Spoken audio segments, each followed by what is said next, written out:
Have the Sabres caught the Lightning? Very excited to talk about the next team in our Atlantic breakdown here in the Locked On Sabres podcast. Your Locked On Sabres, your daily podcast on the Buffalo Sabres.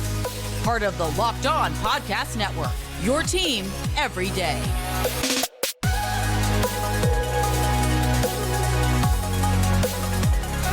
And thanks for making Locked On Sabres your first listen every day.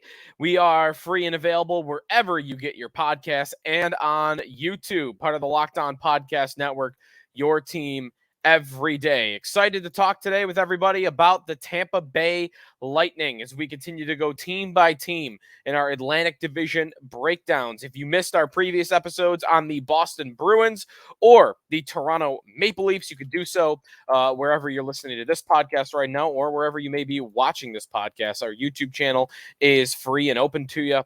We have loved to check out the comment section or the tweet sheet on our Twitter at Locked On Sabres, or in this instance, a couple of comments on the Leafs, the last team we broke down on our YouTube channel. I'll get to that in a second, but we've got the Lightning to get to today. What they were last year, what they're going to be this coming year, additions, subtractions, and have the Sabres close the gap with Tampa. I think they could have with Boston. Doubt very highly they have with the Maple Leafs, but we'll get to my feelings on the Lightning for this. But a lot of comments on our last show about the Toronto Maple Leafs, and kind of the same sentiment that, hey, there is some risk in this team long term, but on the short term, I mean, come on. Matrix 420 or 4200, I should say, sent in. Although I'm a Leafs fan, I'm also a minor Sabre fan. Sabres are better on paper than last season, but the Sabres have never been the available talent on the team. There's something sinister about the culture in Buffalo that puts players in the wrong mindset. That, to me, is a loser mentality that does not exist currently in Buffalo. That right there is something that you would think exists in Buffalo just because it's the Sabres and it's the ownership group. But the Sabres, I think, have done a great job at flying in the face of what that comment is. And they have weeded out former players they thought were contributing to that. And now they're at a point where the culture is better, where you have leaders like Kyle Poso and Alex Tuck leading the locker room, and there doesn't sound or seem to be any issues on that front whatsoever. It's a pretty positive, happy situation, it feels like right now. If losing starts to trickle in, we'll revisit. We'll have a new conversation about that. But I don't think that culture shock, not culture shock, but that there is something just in the air, dark cloud, in the arena. I think that dark cloud has been, thrown out. So disagree wholeheartedly with that one. So I like the Leafs a lot, though, to go back to our last episode. But today we are here to talk about the Lightning.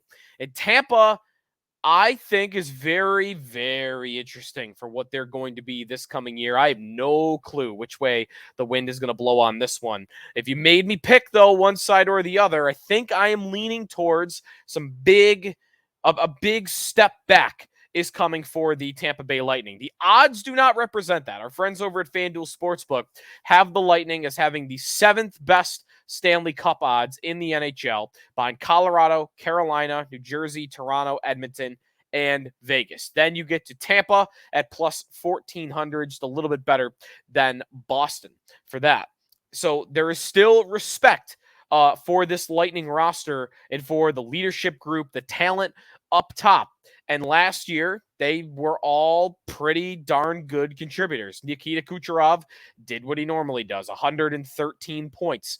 Braden Point did what he normally does, 51 goals for Braden Point. Steven Stamkos did what he normally does, over a point a game, 34 goals, 84 points. And how about former Sabre Brandon Hagel, who's been an integral part of their top 6 for a year and a half now? 64 points, 30 goals scored for the Tampa Bay Lightning. And they get their production on the blue line from Mikhail Sergachev. Victor Hedman, though. Victor Hedman, little bit of a down year. And we'll see what that's going to look like this year. He might be a bit of a question mark, not for can he be the number one defenseman? Can he be a minutes eater for Tampa Bay? But can he still be a Norris level defenseman for Tampa Bay like he has been in the past? Because even though he's still really good and even I would say great, number one or top pair defenseman, he's not the Norris guy, or at least he wasn't this past season. Can he get back to that? First time in a long time for Victor Hedman in Tampa that he did not lead the team in ice time. Mikhail Sergachev actually came over top of him. 23 minutes, 49 seconds a night. Hedman just below that, 23 minutes, 43 seconds per night. Back to Stamkos, by the way, as we talk about Tampa aging. They are one of the older teams in the NHL.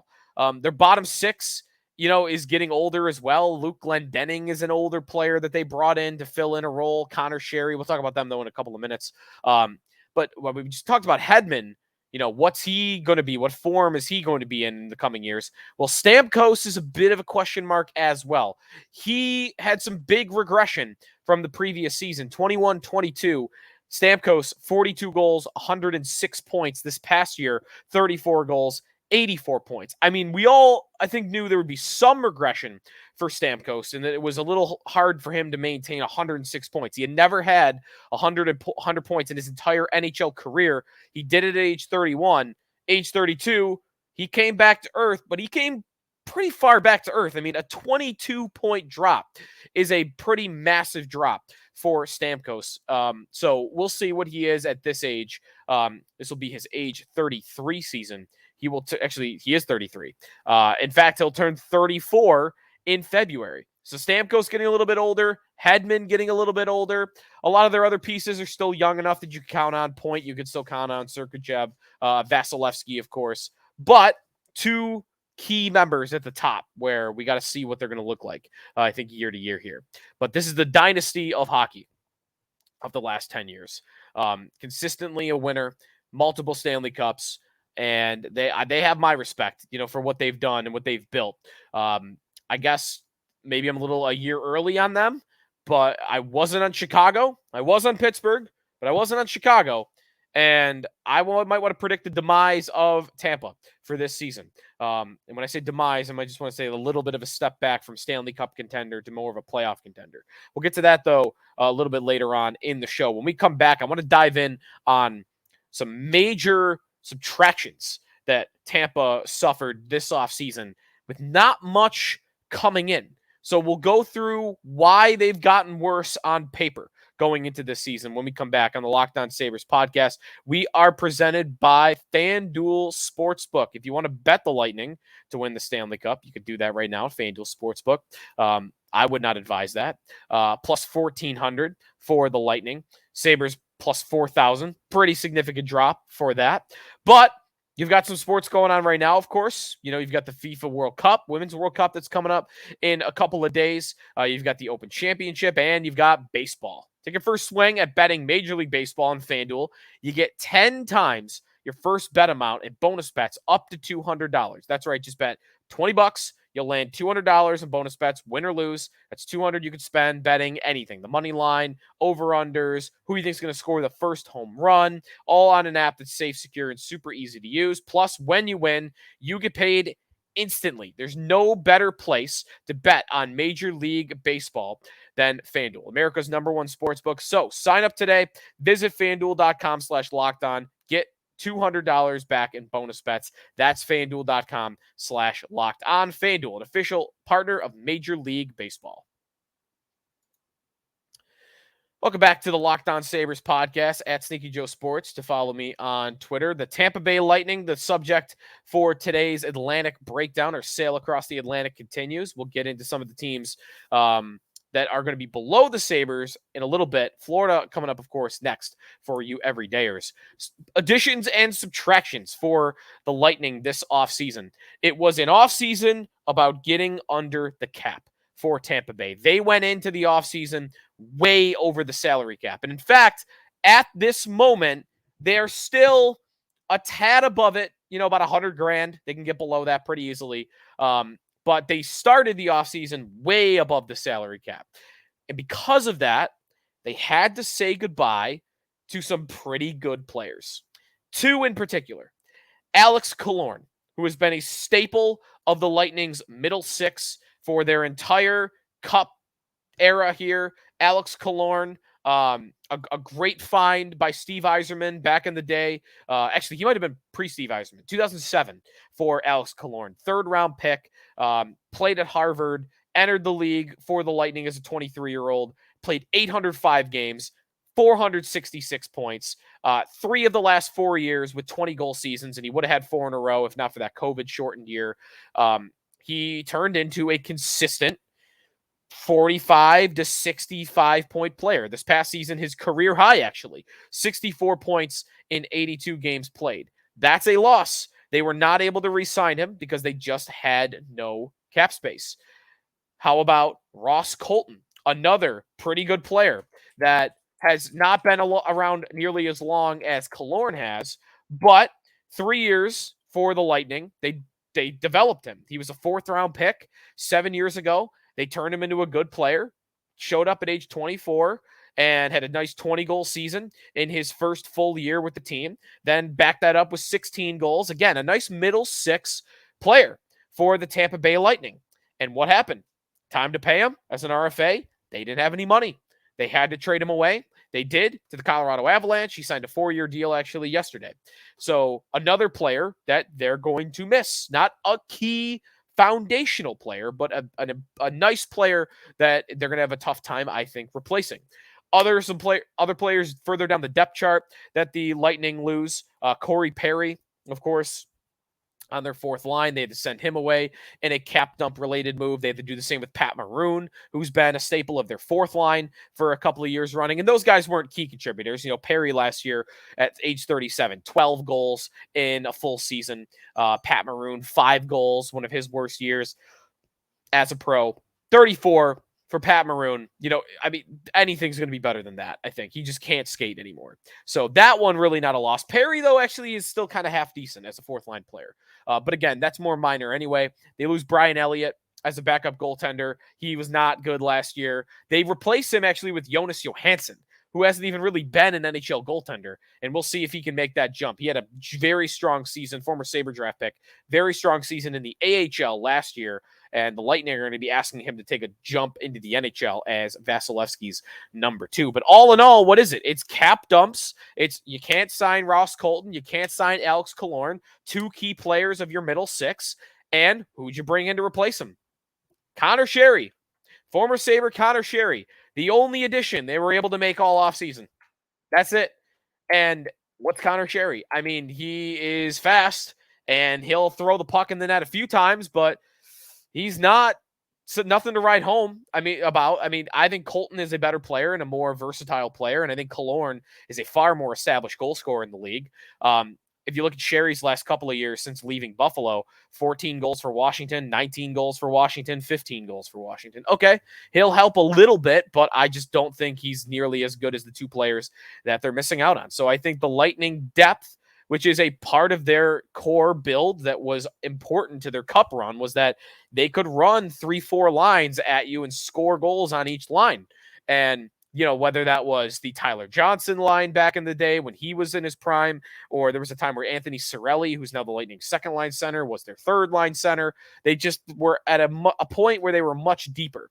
They still have some depth. They still are pretty deep. They got the top line of Point, Kucherov, Stamkos. The 2nd line, what I saw a projection of the other day was Anthony Cirelli centering Brandon Hagel and Connor Sherry. Sherry's kind of a weak point there, but the other 2 are really strong. And then your 3rd line has Nick Paul and Tanner Jeannot on it, and just fill in whoever you want on the other spot. So I would say, you've got, what is that? That's a great top line, and that's a 2nd and a 3rd line with a very strong duo. You just got to figure out what to do with that 3rd spot. I think you could get by with that, but you are going to have a couple of weak links in your middle six, and you're going to have a really weak 4th line for Tampa. Can they get over that? Probably. But it's going to come down to how much can you rely still on Stamkos and Hedman, to eat big minutes, eat big roles, because now it's going to be even more imperative that they do it because they don't really have backup plans. If Stamkos gets hurt like he has in the past, who replaces him? Before it was, I have Johnson and I have Cirelli and we move Point to center and we're good. We got the goal scorers all over. Now it's, calling someone up from the AHL and putting Connor Sherry on my top line. There aren't the answers depth-wise that there used to be for the Tampa Bay Lightning. So that's a little look at their offseason. Again, there wasn't much they could do. They just have reached a point in their build where they can't afford to pay people anymore because they've got Kucherov at $9.5 million, Point at $9.5 million, Stamkos, by the way, who's going into the final year of his contract at $8.5 million. They paid Anthony Cirelli at $6.25. I don't have any problem with that, but a consequence of that is you're going to have to say goodbye to some other depth pieces. But you know what? They had to make a choice. And looking back on that, I think they made the right pick. I think Cirelli was a more integral piece to keep than Killorn or Colton. Hagel is the other one. Brandon Hagel, former Sabre draft pick that they never signed. He has turned into a very, very strong second-line player in the NHL. As I mentioned, last season, 30 goals, 64 points for the Lightning after a year where he had 25 goals for Chicago and Tampa Bay combined. Hagel is in the final year of his contract, and then he's a restricted free agent. That could be a guy they have to say goodbye to next year, or they'll have to find a way to work out some cap flexibility and send more people off the roster. But they're running out of people to do that with. So that's a look at Tampa's offseason and their current structure. But what does it all mean? Have the Sabres caught Tampa just by even the Lightning losing guys? We'll get to that when we come back here on the Locked On Sabres podcast. Thanks for making Locked On Sabres your first listen every day. Sneaky Joe DiBiase back here on the show. Have the Buffalo Sabres close the gap with the Tampa Bay Lightning? I asked this question about Boston. I feel pretty strongly that the gap has shrunk in a big way. Has it closed with Toronto? That I'm skeptical of. I think the gap is still pretty large between the two. Maybe not as large as Ben, but still there. Tampa Bay. I'm one to think the Sabres are going to pass the Lightning, and it's going to happen this year. I'm more confident about this than I am about the Sabres passing Boston. I think it's the age of the Lightning. You know, their average age up front is 28.2. Their average age on defense is 28.4. And meanwhile, you compare that to the Sabres, who are, of course, we know one of the youngest teams in hockey, up and coming. Their average age on the forward group, 26.3, and on defense, 25.8. They're almost 2 full years younger by average up front and 3 years younger on the blue line.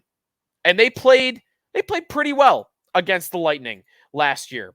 There was that, of course, the Ilya Lyubushkin game. How could we forget the Ilya Lyubushkin game? Overtime goal, shorthanded. Couldn't believe that they won that hockey game. But you look back at some of the other games that the Sabres played the Lightning. Second last game of the season with Eric Comrie in net. Sabres win 5-3 over Tampa. Tampa probably mailed it in a little bit at that point, but you had that game. I mentioned the 6-5 overtime win where it's a win by Ilya Lyubushkin on February 23rd. That was a win by the Sabres in that one. If you go back to November of last year, 6-5 overtime loss, a thrilling game against the Lightning where the Sabres actually go back to that game real quick. The Sabres, I remember that. They outshot Tampa in that one loss 37-25 over the Lightning, but they just couldn't get the goaltending. Ukko-Pekka Luukkonen was in goal. Remember, the Sabres had a 5-3 lead in that game, but they just couldn't close it out.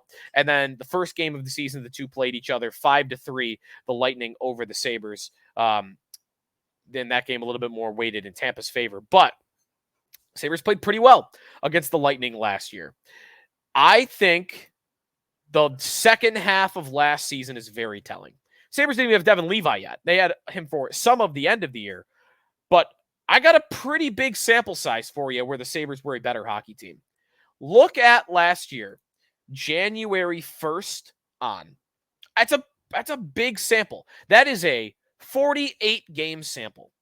And from January 1st to the end of the season last year, the Buffalo Sabres had 53 points. Tampa Bay had 51 points. From the new year on, the Sabres were the better hockey team. They were the better hockey team. And if you look at, for instance, the Sabres' growth in the second half of the year, the the young players stepping up, Casey Middlestat, Jack Quinn kind of coming to his own. I know he's injured, but JJ Peterka figuring things out at the end again. There were some pieces that weren't necessarily contributing early on or weren't even a part of the team early on that started to get going, and Tampa faded. And I wonder if that's going to be the story of this season again, is that the Sabres are young, their legs are fresh, and they can withstand the rigors of a full season like that energy-wise, maybe not experience-wise, but energy-wise. Whereas the Lightning, look what happened to them. They fell apart because they just are old. And I wonder if that is going to be enough to get the Sabres over the hump, in addition to all the subtractions that Tampa had this offseason. And any injuries that go Tampa's way, they're not really built to withstand. Meanwhile, the Sabres, I think they're very well built to withstand a lot of injuries right now, both forward, and they figured that out in the blue line. They're definitely not in goal, but they definitely are, I think, at forward and defense. So I think it's going to be close. I think this is a team the Sabres are going to be competing with throughout the whole year. Right to the end of the year, I think it's going to be the Sabres and the Lightning battling for a playoff spot. Maybe they both get in. Maybe they both find themselves into wild card positions, but I think these two teams are going to be in the same range this coming year. But I'll believe it when I see it to some extent, because the Lightning have been so good for so long. And yes, sometimes I am a year early on teams like this predicting their demise, but I'm predicting the demise of the Tampa Bay Lightning, and I feel pretty good about the Sabres' chances of leapfrogging them this coming season 23-24. Let me know what you think. Do you think the Sabres can jump the Lightning as soon as this year? You can do that on our YouTube channel, or you can do that on Twitter, read some tweets at Locked On Sabres if you want to participate that way. All right, next time on the show, we are going to get to the Florida Panthers. So stay tuned for that. We've got our Sabres Super Draft coming, and we've got some other team breakdowns in the Atlantic Division as well as we work our way through the division this off season. Jacksonville Icemen, by the way, ECHL affiliate of the Sabres, if you missed that news. The Cincinnati Cyclones are no more, and it's now the Jacksonville Icemen. Couldn't tell you a single thing about them other than, all right, the Sabres have a Florida affiliate. So I'll have to go see if I can go cover some games down there. All right, thanks everybody for tuning in. You could hit us up on the show, YouTube or Twitter. We'll read them next time on the show, and we'll talk about the Florida Panthers next time here on the Locked On Sabres podcast.